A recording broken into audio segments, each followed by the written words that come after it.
Hello and welcome, dear brothers and sisters. Thank you very much for tuning in. My name is Kindama.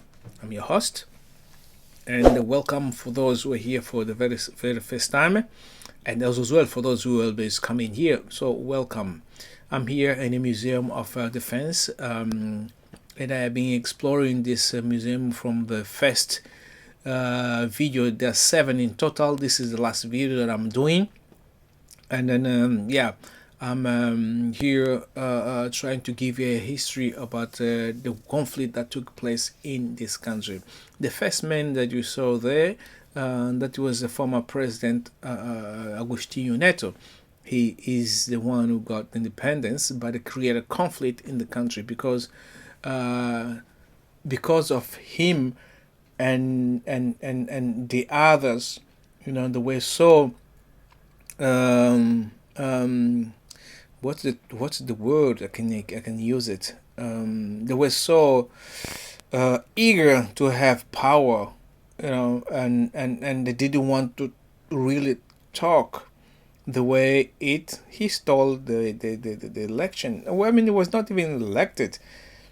He declared himself as a president because the idea was to have an election, but it never happened this election. So on the 11th of November 1975, the men midnight came up along, and that exactly this is the some of the photo that shows that all the time. The men here, they just grab all the election, and then we end up being on a conflict. This is his ID. The man was not that tall. It's 1 meter 62. 68. Sorry. So the man stole all this the agreement that was he violate, to may say, the agreement that I had, which is to have a government of transition within this three-party. The idea was within this three-party, which is UNITA, MPLA, and the FNLA, to do a rotation government, and at the end could be able to do the election. But these guys here, together with the Portuguese, they didn't want to how to call it, to do the election. They gave a favor to Agostinho Neto because first Agostinho Neto had a Portuguese wife, which is the bridge that already created between Portugal and Angola. And then by him having a Portuguese wife, then it was easier for this Portuguese, the one who was in negotiation, to give totally the country to him, And then the second hand was, as I was saying, that there was this Lusulada, Ico Carrera, and the rest of the people there who also had a good connection to the Portuguese because of their parents, of course, then end up doing the same, So that's why they had all this really strong connection with MPLA and the Portuguese. So yeah, they end up stealing the election, and from there we end up being on this conflict that it took almost 30 years of conflict. It was really sad to see what really took place.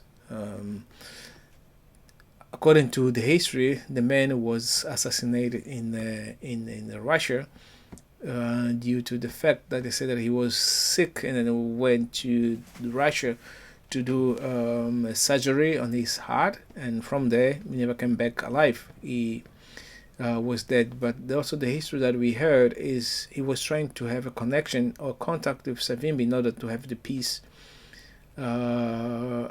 process in the country. And then they saw that this is an opportunity to see, like, we don't want to have a peace in this country here. Let's eliminate this man here. So they kill him, and we the Russians end up to choose José Eduardo dos Santos. We know that he was not born in that country. He came from Sao Tome, and yeah, end up just doing worse stuff in the country, which is he never had feeling about the country, not at all. Never ever had a feeling about the country. So this is Ojahenda, the one I show you at the beginning. This is yeah, the man of the youth in Angola. So when you talk about a youth play in Angola, it's because of this man here. This is some of the Yolinda Rodriguez. The call is as you can see here in this. Most of the names that I'm calling here, the Portuguese names. You can just see Yolinda Rodriguez. This is a Portuguese name. Antonio Agostinho Neto, José Eduardo Santos, João Lourenço. Most of these people, they just have got a Portuguese name, and why is that? Is a way to control the people, because if you see like in another part of the country where another part of the continent where you have got a native language, a native names, and then important names, will be able to differentiate between who is a native and who is not. And in Angola, as you know, for example, Luis Santos come from Cabo Verde or Santo Tomé with that Portuguese name. So in order to continue that, what the Portuguese did is you cannot use your native name. You should use the Portuguese name that's been given in the church, and then they used that in. If you were to go and register your son, your daughter with a native name, they will say no, you cannot use this name. They give you a name there. You choose this name here. Don't use this name here. That is how bad it was, the country. So yeah, and yeah, and you see, like for example, when it comes to Portuguese, easily can become a Angolan citizen without any problem, because his name is already Portuguese, and then they are the masters. They continue to be as they are, because I mean they've got influence in the country, right? So they come Antonio Rodriguez, and of course they find some Antonio Rodriguez in the country, which is pathetic to see. Like not doesn't compare like many other countries where you've got a native name and put a little bit of the important name. So yeah, that is this country is really fucked up. I mean, it is really, I mean, it's really fucked up situation this country here. But yes, here is the instrument they use in 1970 was 1961 when until 1971 75, sorry. So this is machete they used to was on the 4th of February 1961. We call it, there's a is a date where they tried to liberate many people. 61 here, where they took the prisoners from many different prisoners' house, or the many prisoners, or many jail, in order to how do you call it? Yeah, to free them. And in here you can see like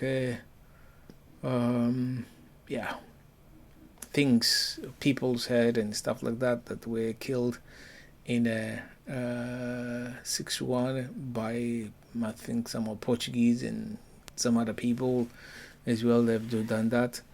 So yeah, that's exactly how it is. This is different kind of soldiers from different parts. There's UPA. UPA is a part of not UNITA, but part of FNLA. There's another movement that because there were three movements for liberation of Angola. That is União Total para a Independência de Angola, which is UNITA, and then União Nacional de Angola, which is União da Frente, something that I don't even remember what it is, which is the FNLA and Movimento Popular Libertação. This is UNITA Savimbi on the left hand side, and on the right hand side it was Isaiah Samakubo, which was the leader, but no longer. There's a new leader in that country, I mean in this party, and this is a leader of FNLA. That is on the left is Alden Roberto, and this is Lucas Ngonda, which is currently the president since 2011. Yeah, so, and this is some of the this is the area where most find the what do you call it? The where they were fighting that period of time, you know. So yeah, and that is FNLA. And then here, that is the three first presidents, or the two first one, Agostinho Neto. The second one, this is José Eduardo Santos, who fucked up the country. I mean, there's a Boris João Lourenço, who is currently fucking up the country from the MPLA. So they've been in power for 45, 46 years. And this party, I mean, they've been destroying the country. Well, the president, Eduardo dos Santos was in power for 38 years. Agostinho Neto was about 5 years to 4 years. And now we've got a João Lourenço, who is currently for 3 years now, going to 4, I think. Yeah, that is how it is. So, yeah, that was the last part of the video that I want to show you about this beautiful country called Angola. And this is a museum of defense. Was really nice to be here, and then nice to see exactly this this I mean to see all this weapon that they used in the past, and remember all the history that it took place here in this country. So we lost so many lives, we lost so much money. The country is supposed to be developed by now, having not just these 30 buildings there, but it should have more and more buildings by now. It should be one of the top-est country in Africa, even not in the world. But we didn't use the brain to make it work. We're just fighting for nothing. That was said. I hope we learn lesson, because these African countries, they're still thinking backwards. They're not thinking forward. They don't think for tomorrow. They just think for them for now, their stomach, and that's it. And which is a very sad story about it. So yeah, brothers and sisters, I am very, very delighted to show you all this information to share with you guys. Yeah, this is the last video from all those 7 that I explained to you. Well, I don't have much to say. I have to say just thank you very much. God bless. Please remember to subscribe to the video, and we'll bring you more information and more content in the near future. So yeah, so long. See you very soon. Cheers, buddy.